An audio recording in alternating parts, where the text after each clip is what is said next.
will, the glacier will then consume that inside the glacier. And then when the stones and the rocks, which are on the bottom, are collected, they will begin to grind on the ground as the glacier passes over the ground level, and that function is called abrasion.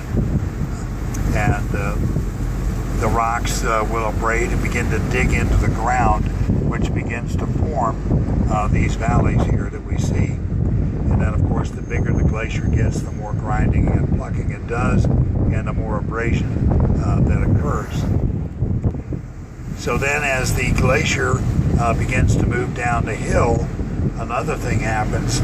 That space up at the top that it occupied then becomes empty, and more snow falls into that space, and that snow will then become attached to the mass of the snowfield, the glacier, and it becomes part of the glacier. So that's how these things continue to grow and grow and become the enormous ones that we find in some places of the world. These glaciers in the park today are moving very, very slowly because they're all receding. They're getting smaller, they're melting away.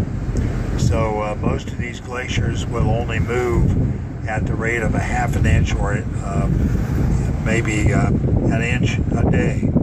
And some of these glaciers only move a half an inch or an inch a year.